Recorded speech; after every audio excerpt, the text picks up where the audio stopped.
Every summer you feel you're going back now almost 30 years worth of families and just generations of people that have come every summer and experienced this. And the way it grew from what Father Schubert initially planned to what it is now is something that it's nothing less than a miracle. Such is the passage of time, too fast to fold. Interestingly, I remember now that we had this fun connection of you had been in the late '90s in my advanced directing class, and you had this idea about Shakespeare, and you Yeah. did a scene from Twelfth Night in the advanced directing class, and then fast forward, 17 or 18 years, and you were directing Twelfth Night at Pennsylvania Shakespeare Festival, really still drawing from some of those foundational ideas that you had even as a student. Can you talk a little bit about that? Well, it's so funny how often I take all that for granted that I don't even think about the fact that when I did Twelfth Night in your directing class, when the audience came in, I had Dave McShay was playing Festi, and him and I think another musician, I don't remember who it was.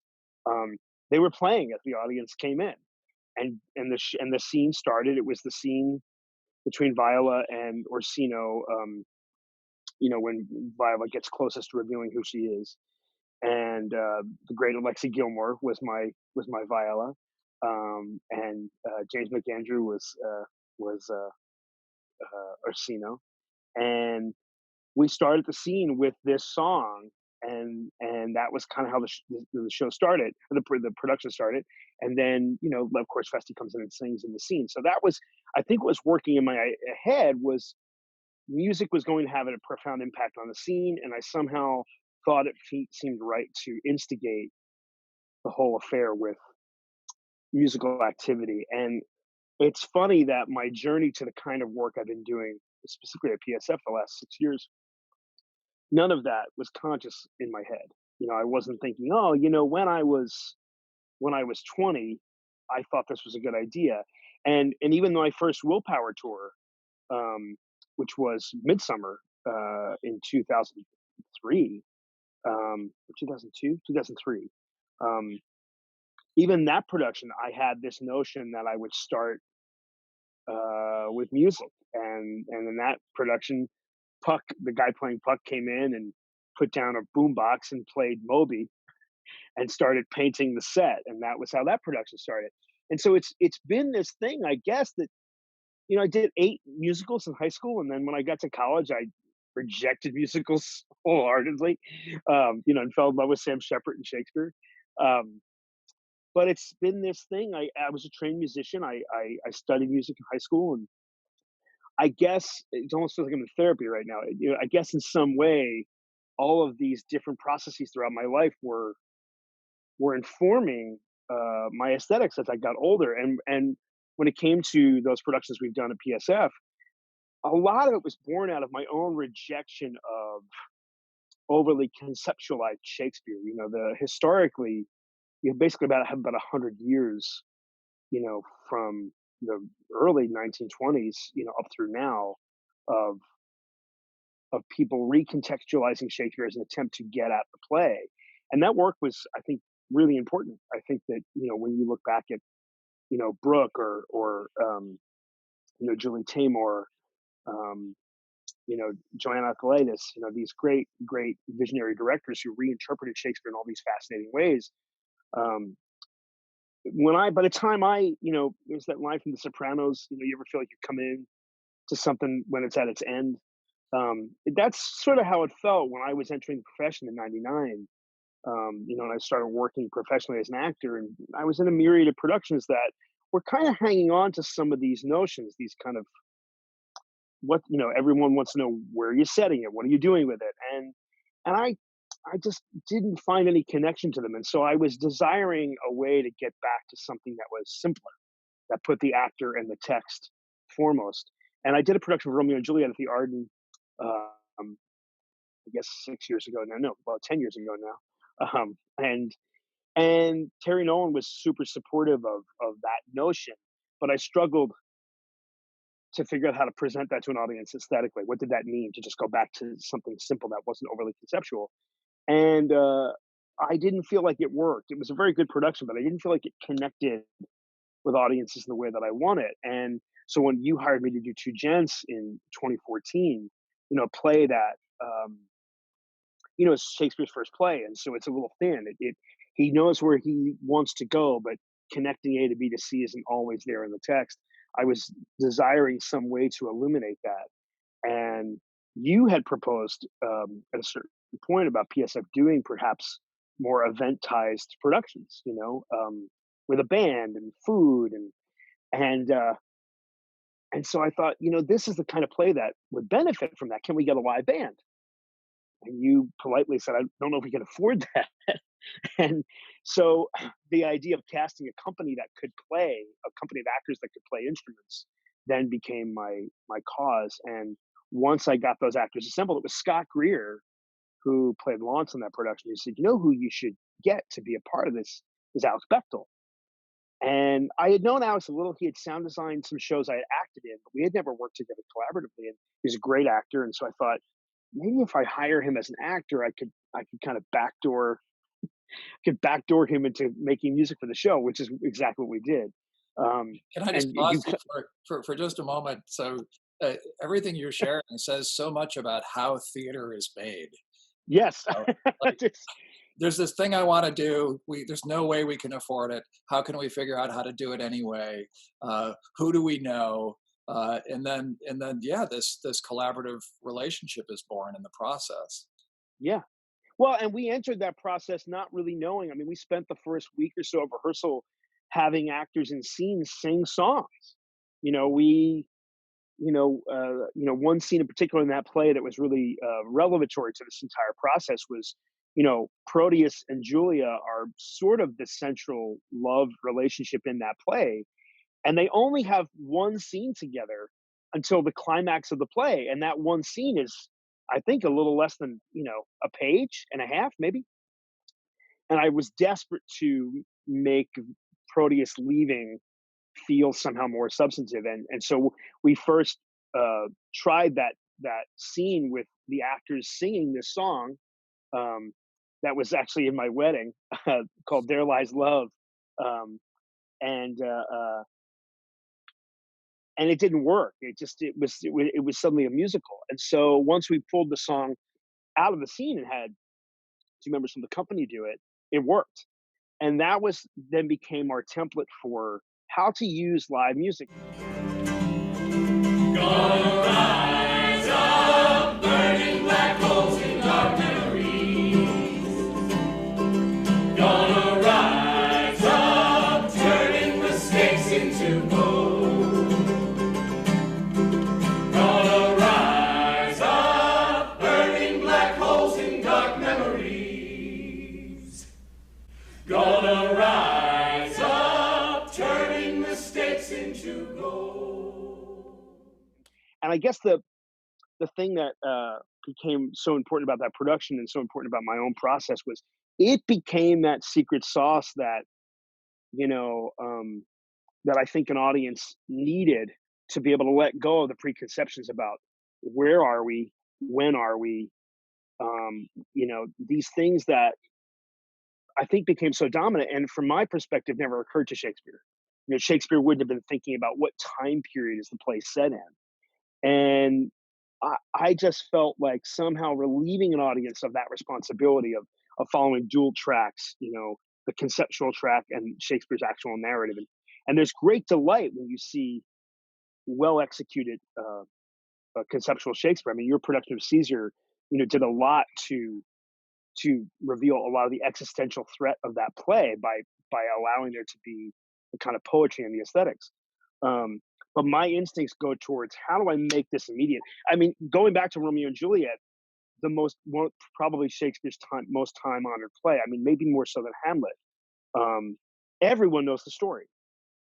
So how do you get people to listen to it again for the first time and somehow removing a lot of the stuff around it was my goal.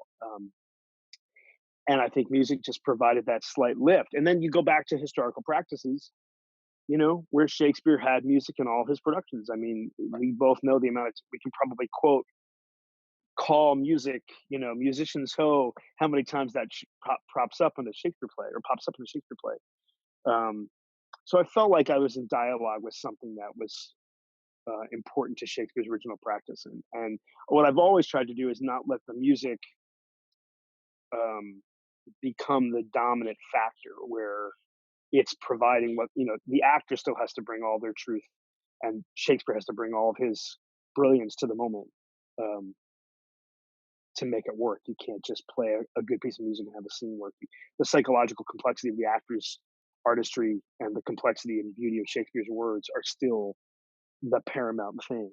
But the music provided ceremony and communion, I think, for the audience to be present and to know that we were present with them. I think that's the actors playing the music made it organic in a way that I didn't know until we did that production of Two Gents.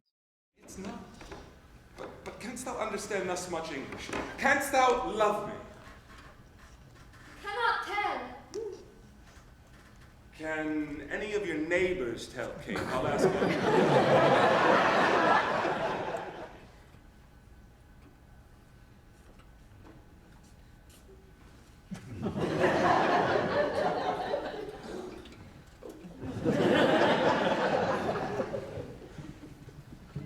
You have witchcraft in your lips, Kate.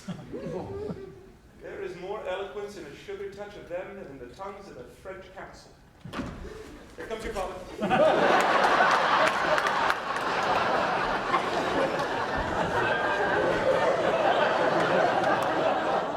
It's so interesting that you, in a pretty organic way, found your way to exploring this terrain, this interaction between Shakespeare and music. And it sounds like from what you're saying, you didn't start with the idea that Shakespeare's company did this, therefore I will do this. You found you were in search of a play, and you were looking for the means to reveal it, and that this became Yeah. one of the mechanisms. And isn't it interesting that so much of what you're saying reflects in some way or responds to some of the approaches that Shakespeare's company would have taken of like you said, sort of, sometimes the productions you've done have had costumes that are really a carefully and in some ways not as carefully, intentionally, curated mix of different periods. In our sense, Yeah. Shakespeare's company would have worn whatever they could find. They would have worn what they had. They would have worn what would have been donated to them. They would have worn what they had collected, and that in a way those similarities are striking to me. The way that you arrived at something organically by starting with the text itself, by starting with the play, and then working from there. Yeah, I don't remember what the exact timeline is, but I had done Romeo and Juliet in 2010, and I feel like we did Two Noble Kinsmen in 2011. Was Yeah. that the first hit and run? Yes. Um, because I had done Romeo and Juliet before I saw Two Noble Kinsmen, and Two Noble Kinsmen, for my money, was one of the best things that PSF has ever done. When you first talked about this proposal of there will be no director and the actors will do it themselves, I thought, well, this is never going to work. This will be chaos. Um, but it worked so well. I remember sitting in the theater going, yeah, this. There is a way to I believe there might be a way to do this, but cultivated. So I could take that basic idea you had of saying Shakespeare had no director, he had no designers, the actors only had a few days of rehearsal, and go, how could I borrow from that methodology um, for my own purposes? And so as I went, when we did that Two Gents, I obviously didn't do that. I didn't do a complete hodgepodge of period, but that was a huge component of my emotional intention. Was I use this expression a lot, which is to be in conversation with those practices. And as I went, I got more and more inspired by that. So when we were doing Shrew, a play that I was desperate to keep a foot in the 21st century. I was desperate to make sure an audience understood that this company of actors wasn't saying, in Shakespeare's time, women were treated this way, and so therefore it's okay. I wanted the audience to be aware that we were aware of some of the awful things in that play. And so it was Olivera Gajic who, you know, has now designed many of these productions. You know, it's really her brilliance of taking period and contemporary and mashing them together.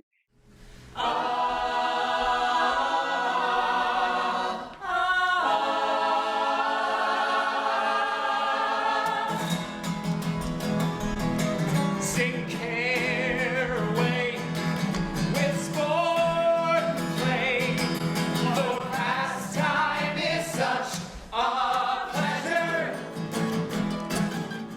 If you can get at that, there's a certain, I don't know, undoing of, again, of expectation. So much of what I'm always trying to do is get an audience to actually listen. You know, it's very easy to kind of get lulled into two camps, I think, when watching a Shakespeare play. One of those camps is, I think, the most relatable, which is, I kind of get it. I'm following it. Yeah, it's fun. Oh, that's funny. I get that one. You know, and then there's another camp of people who really are diligently plugged into trying to follow all the text.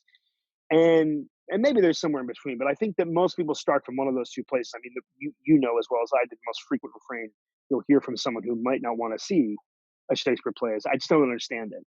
And you know, there's an artistic strain that says only certain people can do it, and I reject both of those things. I think that, you know, Shakespeare wasn't writing for um, you know, a master's program. He was writing for the common people.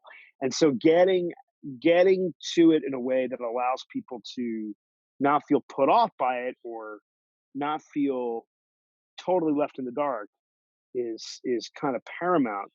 And I reject when people say, well, you're making it accessible. I think it is accessible. I think it's about how you and the material meet. And the best thing I can hear after one of the productions is some of that stuff you made up, though, right? That's not actually in the play. You go, no, it's all in there. I mean, occasionally, you know, especially in the comedies, I would encourage a clown to ad lib something or other, but 99% of the text that ends up on the stage is Shakespeare's. And so if you can get an audience to feel like they followed all of it and they responded to some of it, or they responded, you know, in an emotional way to it, and they feel like they've never heard it before. You know, somehow whatever he was doing in 1590 didn't require that much math. So I think I'm constantly trying to, you know, get back to that. I will be proud. I will read politic authors. I will baffle Sir Toby. I will wash off gross acquaintance. I will be point device, the very man. I do not now fool myself to let imagination jade me, for every reason excites to this, that my lady loves me. I thank my stars. I am happy.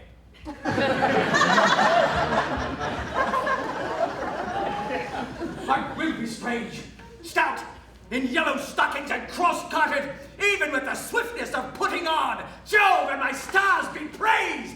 Oh, here is yet a postscript. And it's probably worth noting that, you know, I wear I wear pretty heartily on my sleeve that I was not a good student. You know, I was not. I did never took well to school. You know, high school was a real struggle. I was really, really fortunate to get into Allentown College, you know, at a time when they valued SATs as much as they valued letters of recommendation, and that I auditioned for the theater department and I got a scholarship to come. And I don't think I could get into DeSales University now. I mean, I don't say that pejoratively. I just think that's true. And so I never came at any of this material as a sort of highly educated person. I'm a kid who grew up in Northeast Philadelphia, you know, loving baseball and comic books, you know, which is still true. But I never came to the material with any academic prejudice, and so I think when I watch it, I'm watching it through the eyes of the guys I grew up with and the people in my neighborhood and the people that I go, could I take this production to Our Lady of Calvary's gym in Northeast Philly, and could they get into it? I actually think I'm thinking about that all the time. That's neat. There are two things that you shared that I want to reflect on. One is your reference to our those productions that we do without a director as the hit and run. We Yeah. and that's more of an internal term. So I'm just sharing for the folks who are listening in the event that that they may not have caught that those are the we title them Yeah. extreme Shakespeare's, but internally we tend to call them the hit and run because that's a little what it feels like to actually do one. And you Yeah. also, on your academic prowess, I think you undersell yourself a little bit. Though I will say I do have a memory from a couple decades back saying to you, "Hey, there's this deadline coming up. Do you like? Will you have it by then?" And you said, "You'll get what I have." But That sounds accurate. my memory is that you were just being selective about where to where to put your precious energy, and that That's true. I mean, Jerry, Jerry Schubert. yeah, Jerry Schubert was, he always, he was my advisor for 2 years, and I was really lucky. I mean, I, I talked about coming in at something at the end of it. I would literally came at the end of Jerry, and I had 4 years with him, and he was my advisor, and he directed me, and he, he also a kid from Northeast Philly, who we connected, I think, very much on that level. So he always understood me, as not being a great student, but he still would stay after me to try and challenge myself to do more. And so I remember in my junior year, where I think I was in every show that year, and come, he would still, I would say, look, Father, I can't be in the building, you know, 40 to 45 hours a week, and still, I don't know, do well in biology. And it wasn't enough for him. He would say, "Hey, guy, I don't care. You gotta work harder." But I always felt like, you know, Father had a good grasp of what I was capable of. And so you're probably right. I mean, I probably undersell it a little bit, um, but it was that I wanted to be in that building. That college was really special because is really special because it's not a conservatory, but it functions like a conservatory with a liberal arts education, and that's a lot of work for a student. And I wanted to be in every, the directing scenes. I think you could be in a maximum of four a semester. I would be in four. I would do as much acting as I could. The it's I don't know. I think I probably shared this with you, but like the brief little window opening when I was at Allentown College was in my first year, that winter of 1996. Um, we did a production of Sam Shepard's Buried Child in a house in Bethlehem on 4th Street, and Kevin O'Donnell, who was a senior, he directed us in that production, and that was where I really first fell in love with the process of making theater. And I that was it was like a drug. I chased that the entire 4 years I was there. It's funny, as a big sports fan, I took a great time to just forget about Philadelphia sports because that period of time is awful. And I think about the fact that I really didn't do anything else. I just lived in that building. And so you're right. I was selective. I wanted to work as an actor, and I wanted to work as a director, and I didn't care as much about my English paper or you know whatever anything that was paperwork. That's still true. I don't really like to do any Well, it may not work for everyone, but I think it's worked for you. So, paperwork. if your long and illustrious history so far, anyway, at Pennsylvania Shakespeare Festival is any indication, of course, all of the terrific work you've been doing at theaters in Philadelphia and at theaters really elsewhere in the country as well. Yeah. It's been such a pleasure to go through this journey with you just to this point, and I'm sure we have a lot more ahead of us. I hope so. I mean, you're a big part of it. I mean, I was watching Teacher Appreciation Day the other day, and there was this like, who who are the teachers that matter most to you, and I really had to think about it, because I was a bad student, and I thought, Well, Patrick Mulcahy, he's a pretty important teacher. He really, you had a pretty profound effect on me at that time. The fact that we, have become colleagues and work together all the time is a complete accident and surprise in some ways. At the time, I was mostly appreciative of the fact that you know, you would let me sit in your office and, as I clearly like to do, talk. You were. I don't know that my career. I don't. My journey would have landed the same place if you hadn't come into it. So I'm incredibly appreciative that you're a part of Well, the appreciation is mutual, Matt. it. Yeah, yeah. Well, folks get a chance to see kind of the beating heart underneath everything that we do in a moment like this, and an interview like this, and that yeah, theater is made by people being people, Yeah. and and and it's made possible by people being willing to come see it. Yeah. Yes. Yeah. And sharing that. I have hope that we will do that again. I Yeah, think that we it's will. it's tough to keep in perspective at the moment, but people started drawing on caves before they could make fires. So I think that Right. I think our desire to make art and share it with others will come Yeah. back. Yeah, here, here. There have been any number of opportunities for theater to die out. I don't, and none Yes. of them have worked. Yeah. So It's true. we'll be back at it, and we'll look forward to doing that with you. So thanks, Great. man. Thanks, Patrick. Thanks all. Just breathe in, breathe out.